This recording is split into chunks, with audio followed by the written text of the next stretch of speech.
Mishka, conte de Marie Colmont. Mishka s'en allait dans la neige en tapant des talons. Il était parti de chez lui ce matin-là, comme le jour commençait de blanchir à la fenêtre. De chez lui, c'est-à-dire de la maison d'Élisabeth, sa jeune maîtresse, qui était une petite fille impérieuse et maussade. Lui, c'était un petit ours, en peluche, avec le dessous des pattes en velours rose, 2 boutons de bottines à la place des yeux, 3 points de laine à la place du nez. En se réveillant, il s'était senti tout triste et dégoûté. Élisabeth n'était pas gentille. Il lui fallait 25 joujoux à la fois pour l'amuser, et quand on avait cessé de lui plaire, il n'était pas rare qu'elle vous secouât et vous jetât d'un bout à l'autre de la pièce. Tant pis s'il lui restait une de vos pattes dans la main. « J'en ai assez d'être un jouet ici, grognait Mishka, en se frottant les yeux de ses poings. Je suis un ours après tout. Je vais aller me promener tout seul et faire un peu ce qui me plaît, sans obéir aux caprices d'une méchante petite fille. » Et bien que la chambre fût tiède et tant qu'Élisabeth dormait, Mishka s'est sauvé en passant par la chatière. Maintenant, il s'en allait dans la neige. Il levait haut les pattes l'une après l'autre et chaque fois qu'il en posait une, cela faisait dans la neige un petit trou rond. Or, depuis bien 5 minutes, un roitelet le suivait. Ce roitelet, c'est farceur. Ça a la queue retroussée et ça sautille par-ci, par-là. On dirait toujours qu'il se moque de vous.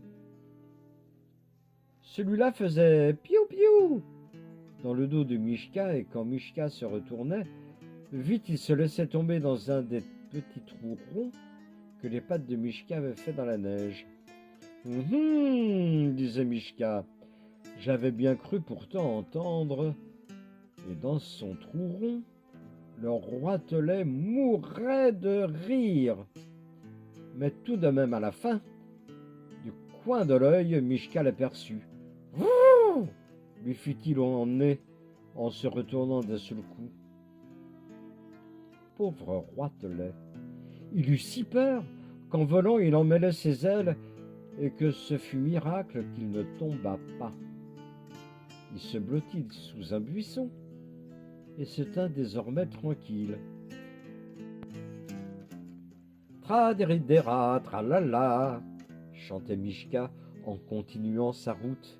C'est très amusant d'être un petit ours qui se promène dans la campagne. Je ne veux plus jamais être un jouet. Après ça, au pied d'un arbre, où la neige avait fondu, il trouva un pot de miel.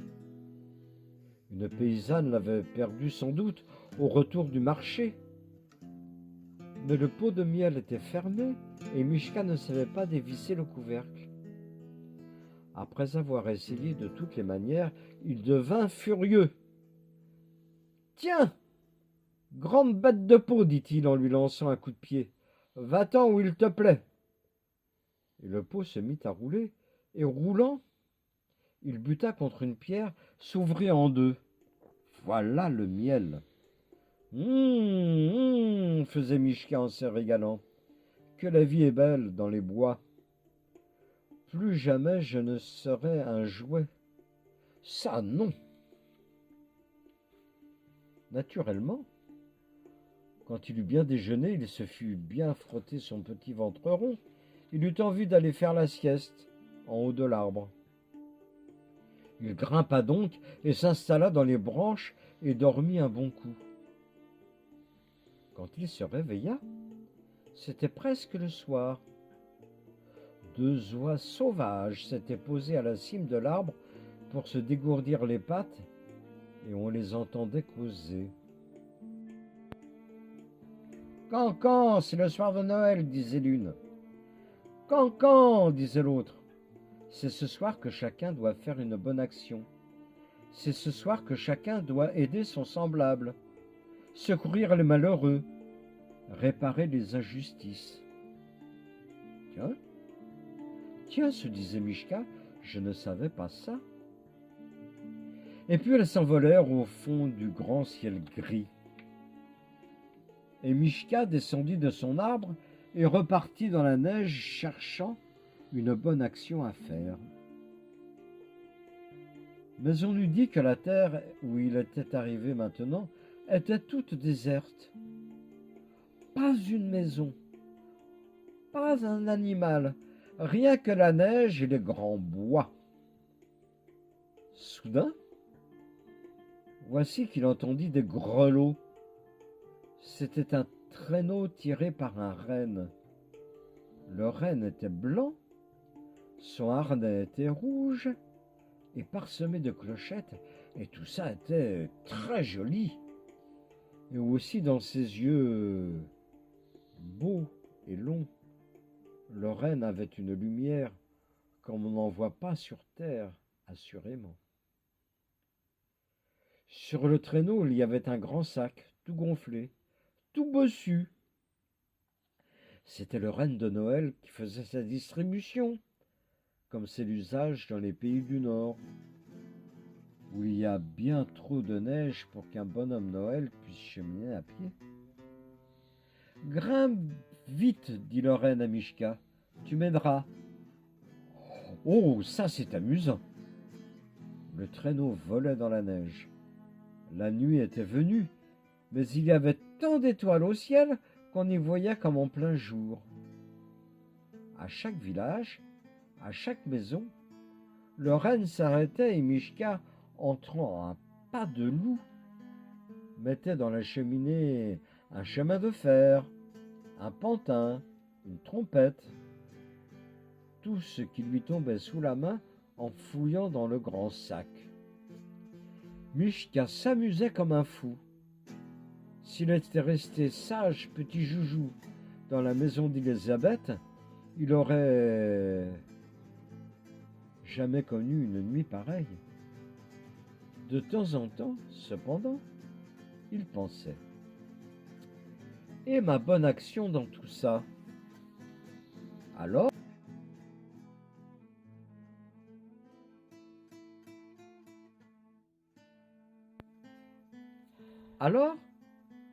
on arriva à la dernière maison.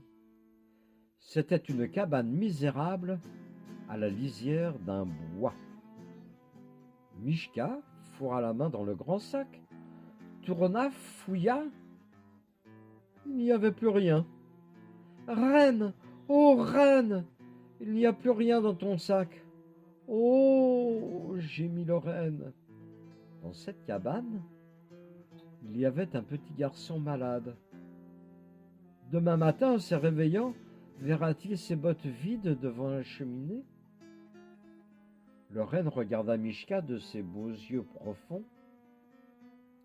Alors Mishka fit un soupir, embrassa d'un coup d'œil la campagne où il faisait si bon se promener tout seul, et haussant les épaules, levant bien haut ses pattes, une, deux,